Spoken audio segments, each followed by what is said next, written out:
এক দেশে ছিল এক রাজা। সেই রাজার একটা মাত্র কন্যা সন্তান ছিল। তার নাম ছিল রাজকুমারী আলো। আলো নাম হলেও রাজকুমারীর চোখে কোনো আলো ছিল না। এ কারণে রাজা রানী দুজনেই অনেক দুঃখী ছিল। একদিন রাজা তার মেয়েকে ভালো করার জন্য কঠিন এক সিদ্ধান্ত নেয়। রানী, আমাদের মেয়ের বয়স 18 বছর হয়ে গেল, কোনোভাবেই তার চোখ ভালো করাতে পারলাম না।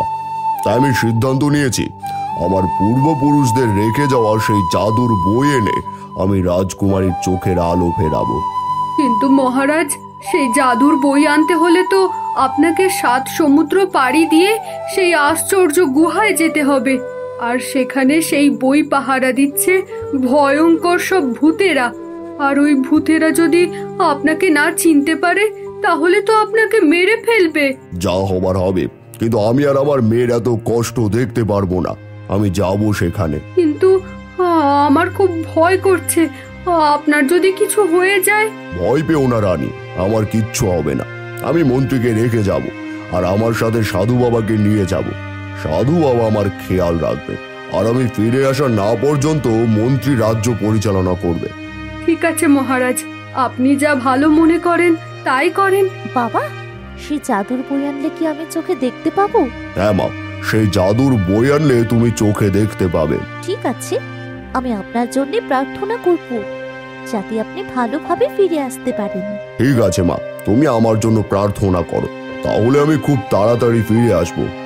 মহামন্ত্রী, আপনি রানী ও রাজকুমারীর দিকে খেয়াল রাখবেন, আর আমি ফিরে না আসা পর্যন্ত রাজ্য পরিচালনার সকল দায়িত্ব আপনার। ওসব নিয়ে আপনাকে চিন্তা করতে হবে না মহারাজ, আমি সব দিকে খেয়াল রাখবো। আপনি ফিরে এসে দেখবেন সবকিছু আগের মতোই আছে। ঠিক আছে, এবার তাহলে আমার যাওয়ার সকল ব্যবস্থা করুন। মহারাজ, এই সব ব্যবস্থাই করে রেখেছি, আপনি এখনই সেখানে যাওয়ার উদ্দেশ্যে রওনা হতে পারেন। ঠিক আছে, চলুন। নিজের খেয়াল রাখবেন মহারাজ।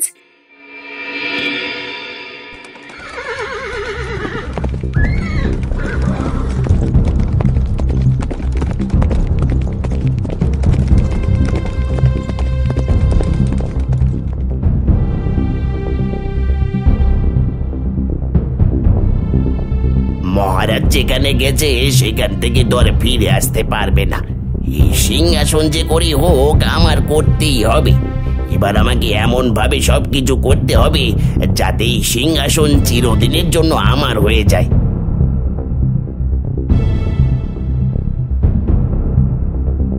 মহামন্ত্রী, মহারাজকে সহি সালামত জাহাজে তুলে দিয়ে এসেছি। এবার আদেশ করুন আমাকে কি করতে হবে। তুমি অনেক দায়িত্ববান, অনেকদিন হলো চাকরি করছো, কিন্তু মহারাজ তোমায় ছুটি দেয় না। তাই আমি তোমাকে 15 দিনের ছুটি দিলাম। যাও, বাড়িতে গিয়ে ছুটি কাটিয়ে এসো। কিন্তু এখন তো মহারাজ নেই, এ সময় অন্য রাজ্য থেকে আক্রমণ হতে পারে। এই অবস্থায় যাওয়া কি ঠিক হবে? ও সব আমি দেখে নেব, তুমি যাও, এটা আমার আদেশ। যথাজ্ঞা মহামন্ত্রী।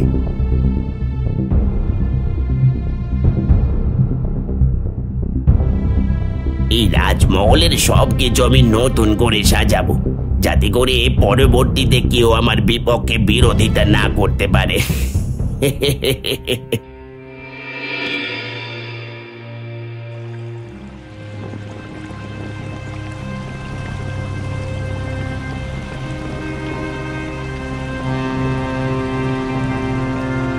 মহারাজ, মনে হচ্ছে সেই জাদুর বই সংরক্ষণকারী পাহাড়ের কাছে পৌঁছে গেছি আমরা। হ্যাঁ, আমারও তাই মনে হচ্ছে।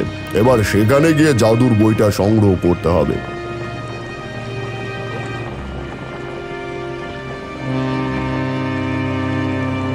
মহারাজ, মনে হচ্ছে এটাই সেই গুহার মুখ।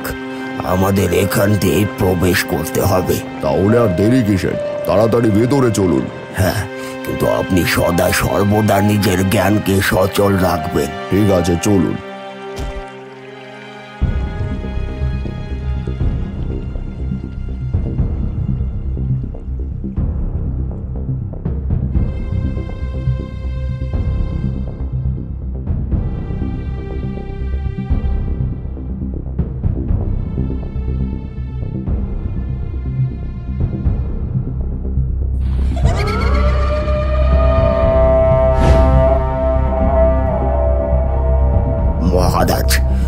তাড়াতাড়ি আপনার পূর্বপুরুষদের রেখে যাওয়া পাথরটা বের করুন। হ্যাঁ হ্যাঁ, এখনই বের করছি।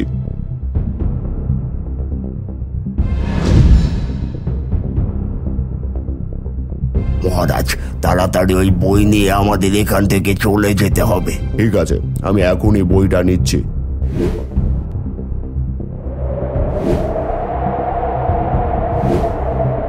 এবার চলুন সাধু বাবা।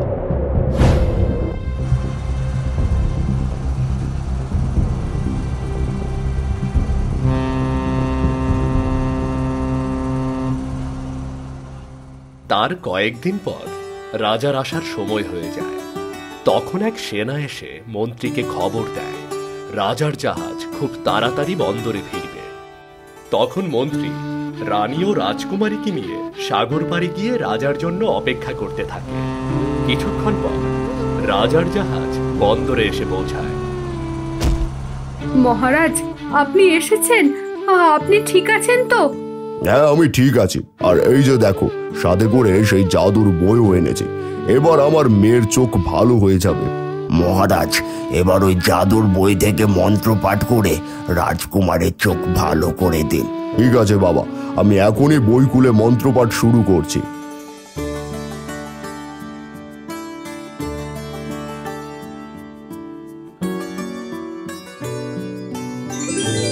বাবা, আমি সব দেখতে পাচ্ছি। মা, মা, আমি সব দেখতে পাচ্ছি। মা, হ্যাঁ রে মা, এখন থেকে তুই সব দেখতে পাবি। এবার আমি খুশি, তোর চোখের আলো ফিরে এসেছে। এবার আমি সত্যি অনেক খুশি। ভেবেছিলাম এই 7 সাগর পাড়ি দিয়ে মহারাজ কখনো রাজ্যে ফিরতে পারবে না, কিন্তু ফিরে তো এসেছে, এই সাথে জাদুকরি বই নিয়ে এসেছে। এবার আমাকে অন্যরকম ভাবতে হবে। মহামন্ত্রী বলুন, আমার রাজ্যের কি অবস্থা? ভালো মহারাজ, রাজ্যের অবস্থা খুবই ভালো। এবার চলুন, এই রোদের মধ্যে দাঁড়িয়ে না থেকে চলুন। হ্যাঁ হ্যাঁ, আপনি ঠিকই বলেছেন, চলুন। মহারাজ দিন, বইটা আমাকে দিন। আমি থাকতে আপনি অযথা কষ্ট করবেন কেন? ঠিক আছে, এই নিন।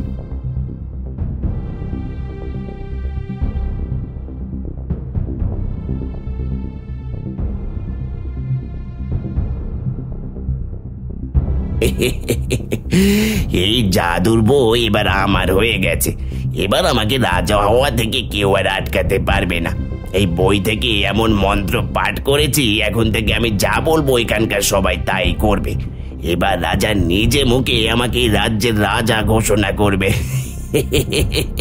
এবার যান মহারাজ, মহলে যান, আর মহলে গিয়ে সবার সামনে আমাকে রাজ্যের রাজা ঘোষণা করুন। ঠিক আছে, আপনি যা বলবেন আমি তাই করব। এরপর মন্ত্রী রাজদরবারে এসে সবার উপর জাদু করে যায়। ফলে সবাই মন্ত্রীর আনুগত্য হয়ে যায়, আর রাজা মন্ত্রীর মাথায় মুকুট পরিয়ে মন্ত্রীকে রাজা ঘোষণা করে। তার কিছুক্ষণ পর সেনাপ্রধান সেখানে উপস্থিত হয়।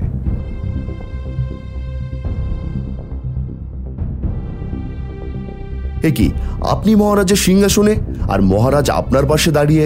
সে কৈফিয়ত কি তোমায় দিতে হবে? এখন থেকে আমি এই রাজ্যের নতুন রাজা, আর তুমি আমার সামান্য চাকর। আমি যা বলবো তোমাকে তাই করতে হবে। যাও যাও, এখনই সাধু বাবাকে নিয়ে গিয়ে কারাগারে বন্দি করো। না, এ হতে পারে না। নিশ্চয় আপনি মহারাজকে কিছু করেছেন, কারণ মহারাজের জাদুর বই আমি আপনার হাতে দেখছি। তাই আমি আপনাকে কখনোই মহারাজ হিসেবে মেনে নেব না। কি এত বড় সাহস তোমার? তুমি আমার বিরুদ্ধে বিদ্রোহ ঘোষণা করছো? দাঁড়াও।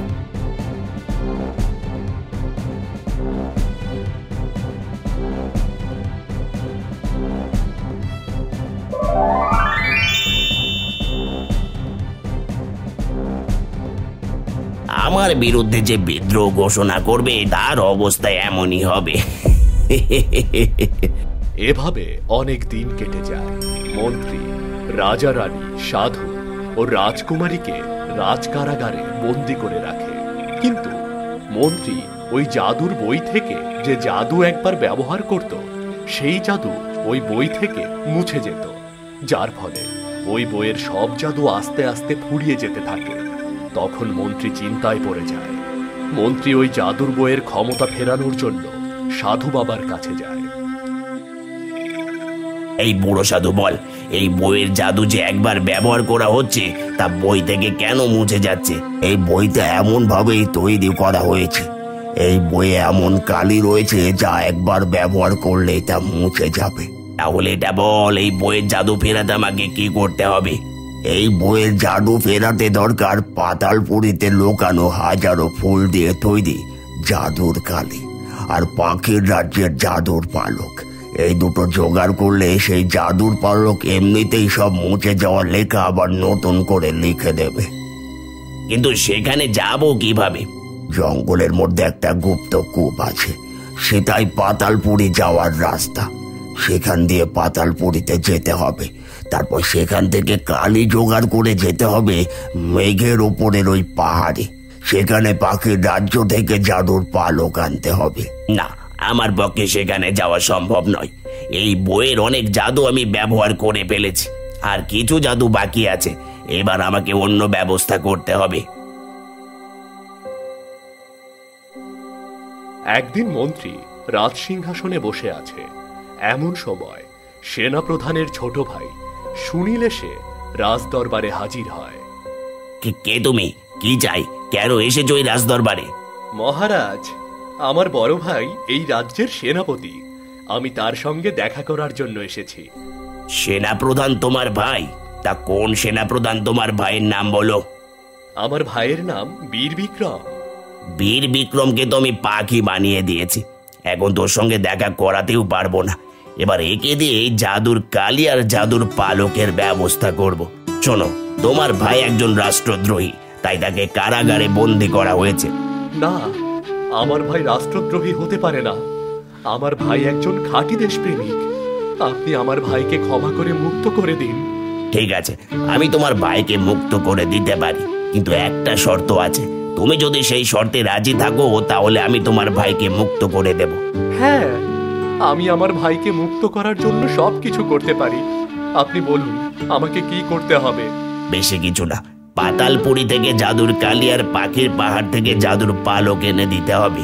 কিন্তু পাতালপুরী কোথায় আর পাখির রাজ্য কোথায় তা তো আমি জানি না।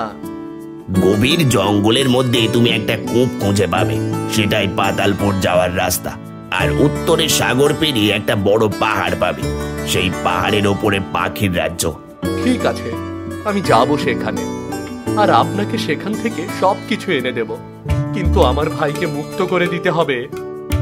হ্যাঁ হ্যাঁ, তুমি যদি এগুলো এনে দিতে পারো তাহলে সঙ্গে সঙ্গে আমি তোমার ভাইকে মুক্ত করে দেব। ঠিক আছে, আমি চললাম।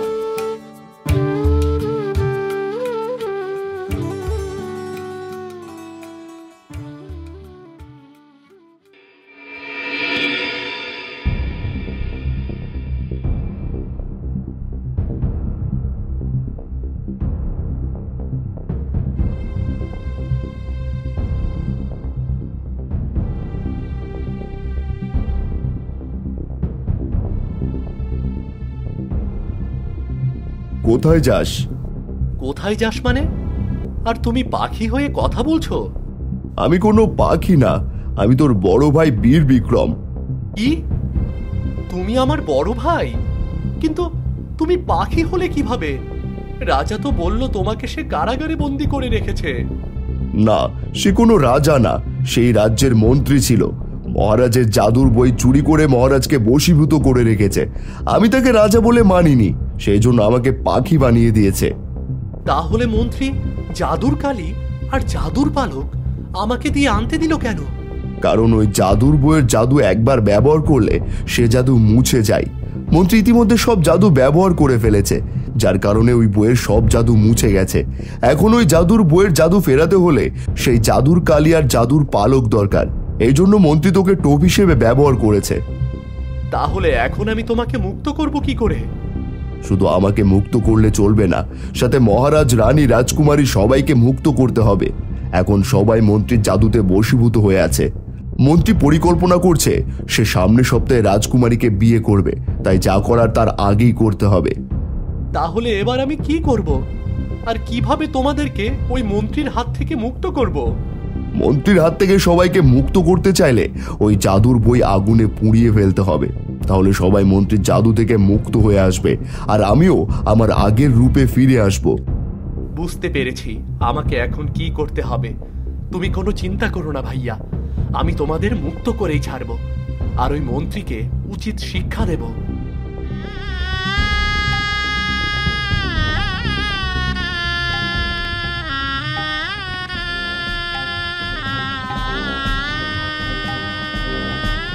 এনেছো সেই কালি আর কলম?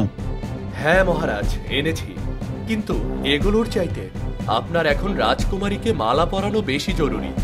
দিন তো, আপনার হাতে থাকা বইটা আমার কাছে দিন, আর আপনি তাড়াতাড়ি মালাটা পরিয়ে দিন। হ্যাঁ হ্যাঁ, এই বইটা দেওয়ার মতো কাউকে পাচ্ছি না, তাই হাতে রেখেছি। নাও, এটা তুমি নাও।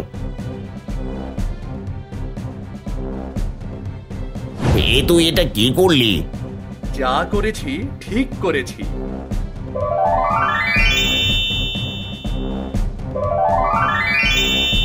বিশ্বাসঘাতক মন্ত্রী, তুই আমাদের জাদু করে আমার মেয়েকে বিয়ে করতে চাস? দাঁড়া, এবার তোকে আমি তোর পাপের শাস্তি দেব। হ্যাঁ মহারাজ, এই রাষ্ট্রদ্রোহীকে কঠিন থেকে কঠিনতম শাস্তি দিন।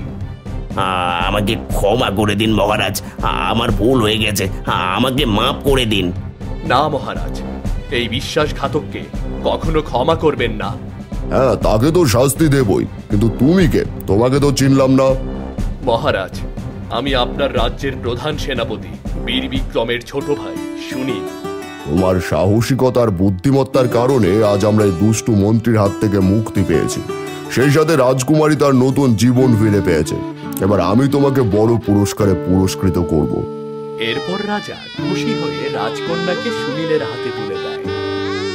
তারপর রাজা তার সকল ক্ষমতা নিয়ে আবারও রাজ্য পরিচালনা শুরু করে, আর মন্ত্রীকে যাবজ্জীবনের জন্য কারাগারে বন্দী করে রাখে।